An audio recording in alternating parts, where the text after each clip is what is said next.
Good morning everyone, and welcome again to Reflections Kitchen. So today we are going to be going to the eastern part of Nigeria. What we are going to be preparing today is Ogbono, and it is one of the favorites. If you haven't done so yet, go ahead and share because we are about to start. So we are preparing Ogbono today. Ogbono is one of it's called a draw soup because it has the drawing consistency, sort of rubbery. By the time you finish it, it draws, and it's particularly enjoyed with what people call swallow, which is fufu. It could be any kind of fufu. So here we go, and it's a little more. We have more than we usually have for ingredients today. I think by now, if you've been in this kitchen for a while, I think you can handle this now because you've learned the basics. And so we want to take it a notch higher today, and I want to show you how to do something a little more complex but still simple. So the ogbono is made from what they call wild mango seeds. Wild mango seeds. It's not the regular kind of mango. It's totally different. It tastes very different from the regular mango. And so the seed is taken out. It is dried, and then they grind it. With the blender these days, you can use the dry implement of the blender to blend it. So it comes out. This is the ogbono seed, ground. It's brown, and here you are. It comes out like this when you do that. Now I have this. It's the powder form. Sometimes when they grind it traditionally, it's a little pasty because it has oil, so it doesn't come out like powdered like this. But this is dry, so this is good. That is the main ingredient for the ogbono. So I have my stock. Today I'm using different kinds of meat. I'm not being stingy with meat at all today. I'm going to let us have all the stuff we like to eat, all the unhealthy stuff we like to eat. It's all there. You've got your beef, you've got your cow leg, you've got everything. So that's our beef. And I've got some chicken. I've got smoked fish or dry fish. It's already nicely cleaned, and the way you clean your fish is you sort of wash it well, and then you pour hot water on it, and then when it cools down a little, you wash it again to get all the stones out. So I have that all already nicely cleaned out, and this is my stock fish. Stock fish is very hard, so what I usually do is I soak it in salt water for maybe sometimes I soak it overnight, and if it's still not soft, then I boil it a little during the day. That's the way I do it. Some people just go ahead and boil it, but I like my stock fish soft. So here is the stock fish, nicely prepared. And then of course we have our crayfish. Crayfish, it's like dried crawfish and powdered. So that's what we call the crayfish, or dried shrimp and powdered. We've got palm oil. I'm going to use very little palm oil, again for health reasons. And I already have my Scotch bonnet or habanero, whatever, hot pepper because I like it spicy. I already have that blended. So here we go. I'm going to put some water in my pot, and I'm doing it the easy way. There's a more complex way where you first of all put in the palm oil with the ogbono, but it's too much hassle for me, and I like to do it easy and quick. So here we go.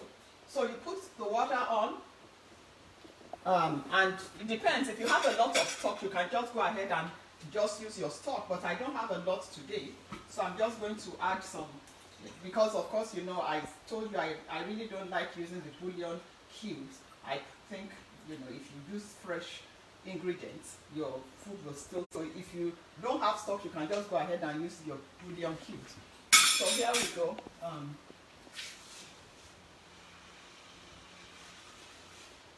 So I have that in. I'm just going to go ahead because of time. I'm going to add my ground pepper. You can also use the dry pepper. You can use dry pepper because I can get this from my garden. I just my garden is doing well now, so some of these things I can actually get from it. Actually, this one, my sister gave this to me. She got it from her garden too. So mustn't lie. Okay. So there we go. So everything, all the liquids are in. I'm going to add a little oil. I told you I have a tablespoon. I don't really use a lot of, and I'm using palm oil.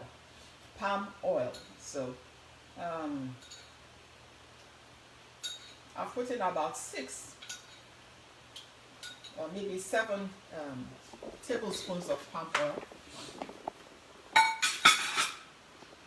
I'm going to add my stock because stock takes a while.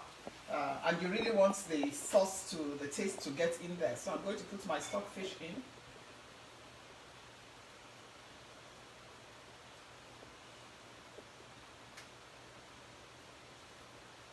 I don't like big chunks inside my food, so I usually try to break it up a little. Some people like the big chunks. I don't. I like to have everything in bite sizes. So.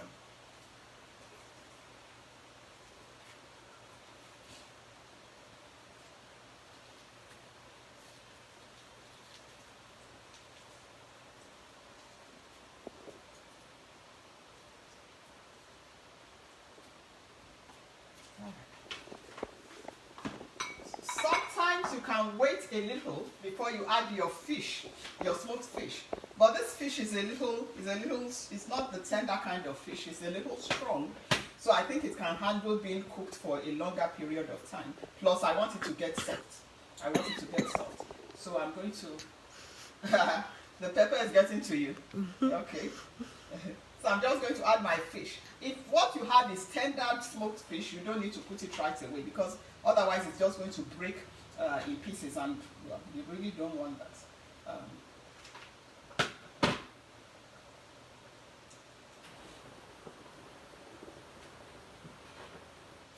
So I'm just going to leave that for a little while.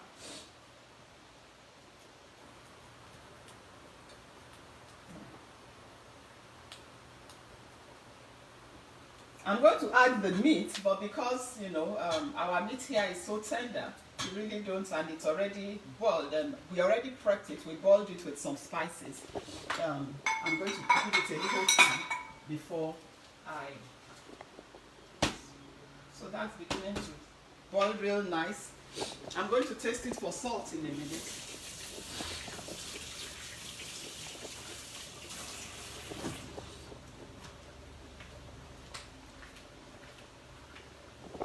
Doing well. Now I'm going to add my crawfish, my crayfish. That's about. I'll just put in about 3 spoonfuls of that. I'll add a little more. So we are nearly, we are doing pretty good this morning.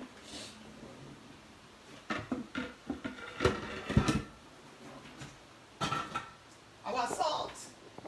You don't want to cook food without putting some salt in.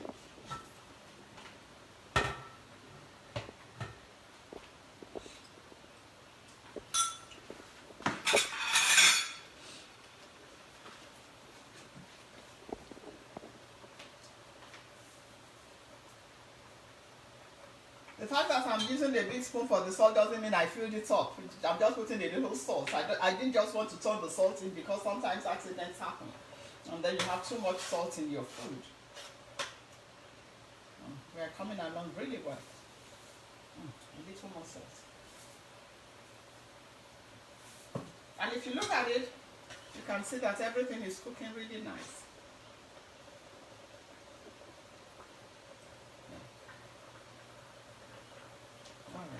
We are going to leave that for a little while. And it's pretty easy. The way I learned it was a little more cumbersome.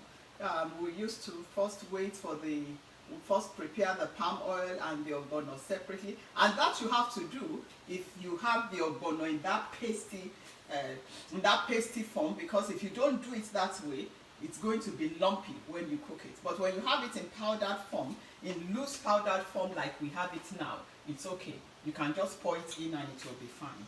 But if it's the pasty one, you have to break it down in some palm oil. so that when you cook it, it doesn't get lumpy inside the food. So here we go. We are doing pretty well.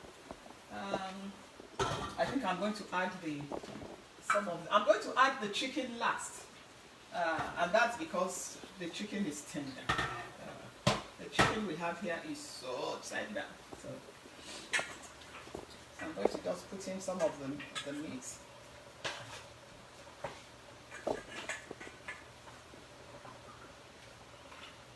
This is it. My family loves this, and I actually learned to love ogbono from my mom, and then my mother-in-law too was the family too are ogbono lovers. And I remember in those days, my mom laughs because she says that in those days when she makes ogbono, my father will eat it with anything. He will eat it with bread, he will eat it with swallow, everybody loves ogbono. Everybody loves ogbono. I don't know what it is about it, but everybody loves it. I have a way of making mine, so sometimes I end up making about 2-3 different varieties of ogbono because my children don't like the smoked fish, they don't like the stock fish. They will say we put stuff in it, so I make that separate. I like it with what do you call it? I like it with smoked fish and stock fish and lots of vegetable. But they don't like all that. So sometimes when I make it, I make 2 different ones. So it really depends on your preferences. And if you don't want to put in what do you call it? Beef. You just want to do your turkey. You just want to do your chicken, or you may actually just want to do your fish. You may just want to do your seafood. It might not do too well with fresh fish, except you have the farm-fleshed fish. But you know, if you just want to do seafood, it's all right as well. You just make sure you put it in, not too. You don't cook it for too long, so that it doesn't. Your fish goes in last. If you are using fish, if you are using dried fish like I'm using. The dried fish can handle the cooking for a while. And here we go. Take a look at it. You can see everything is looking good.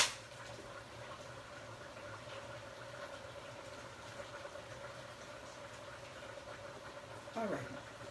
We are ready for the ogbono. We are ready for the ogbono.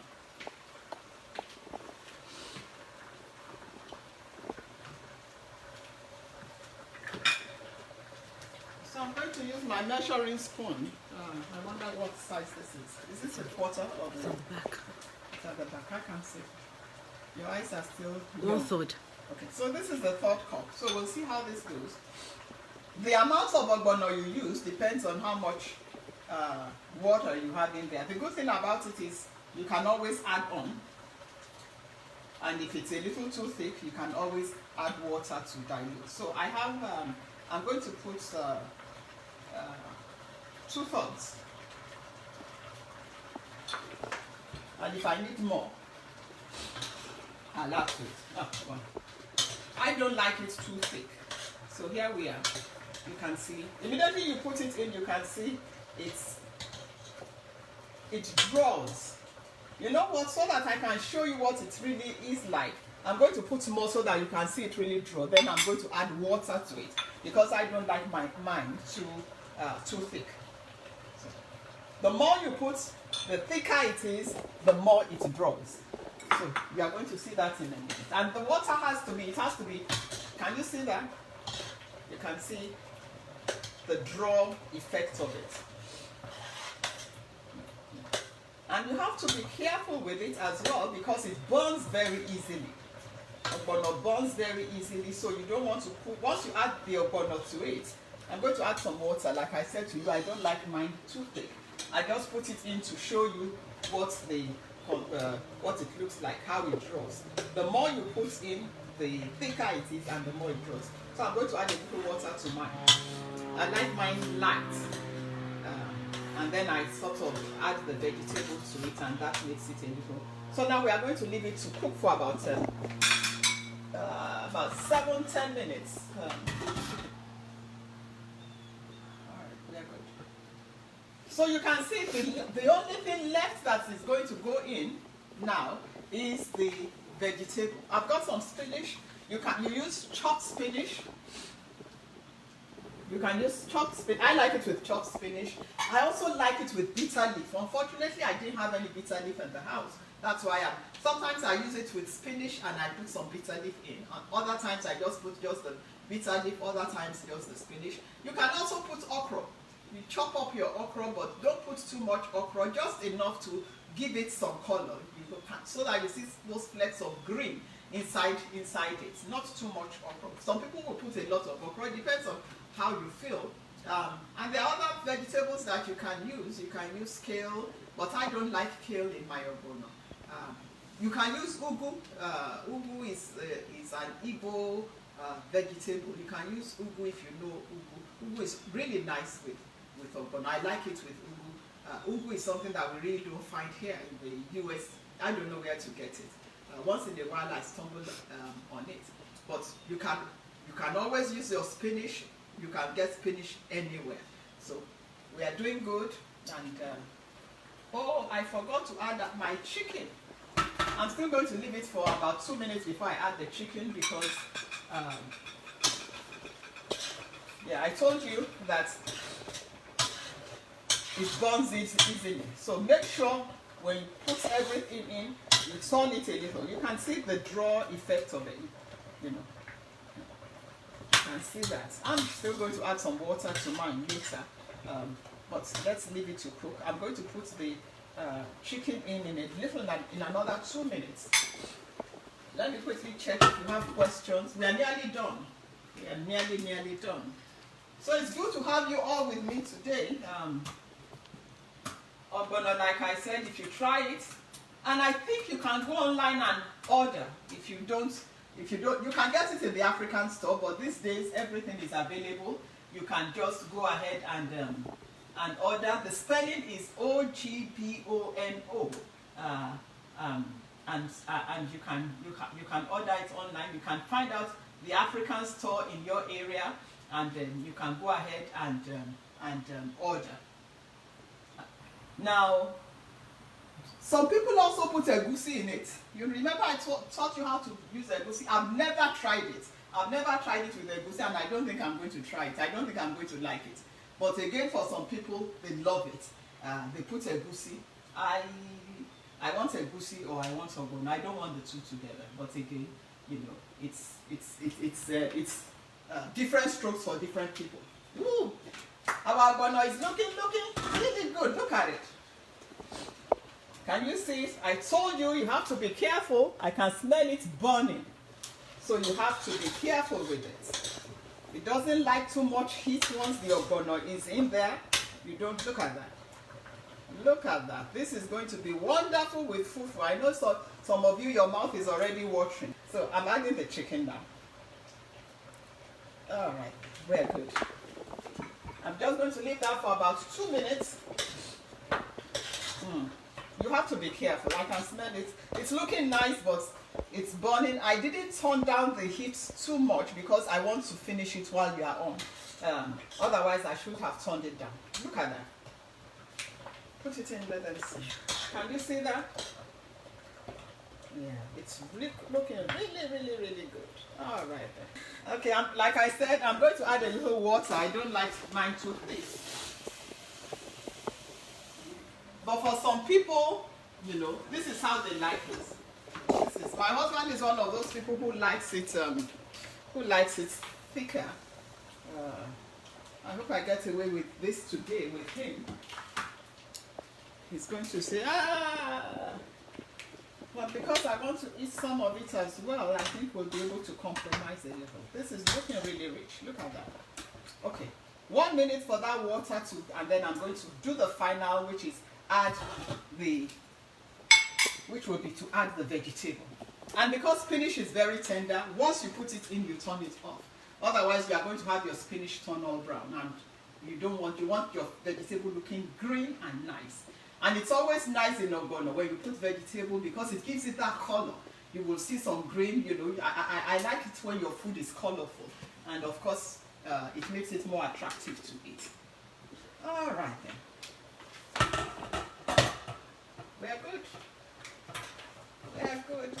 looking nice. Looking nice. You can see all the chunky meat inside of that.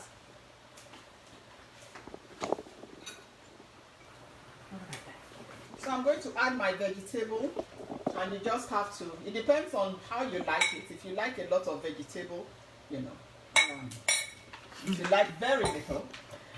And look at that. You can see I didn't put too much vegetable in. You can see that. You see the nice green color. It's looking really good. And we are ready to serve. Like I said, I've turned off the stove because I don't want my vegetable to overcook. The heat from the stove and the heat from the pot is still going to cook it and make it okay. So I'm now just going to serve my my ogbono.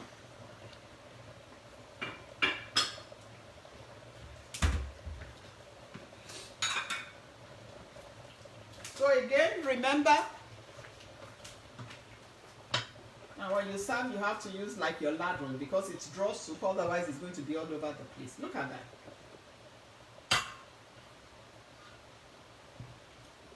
And we are all ready to eat.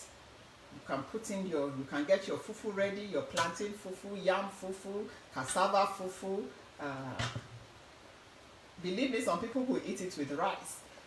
They will eat it with, I told you that when my mom cooked it in those days, everybody in the house, anything in the house they will use to eat it. They will use bread, anything at all. So here we are. We are looking really, really good. I'm just going to clean that out a little because when you serve your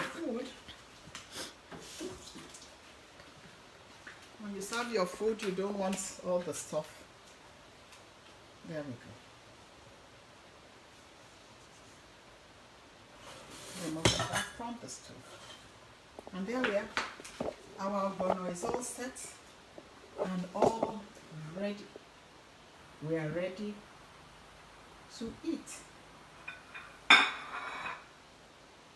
All right then. Let's take a look at it. See how nice it looks. Okay. And it's been wonderful having you with me today.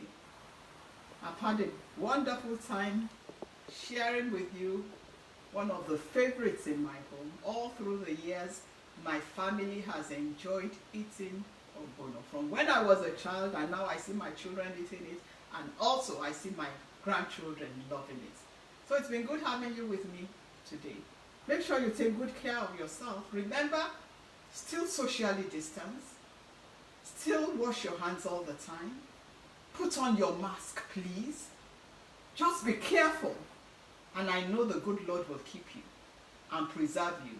And we will all overcome this COVID together. In the name of the Lord Jesus. It's been wonderful having you today. It's Fumi Obilana Reflections.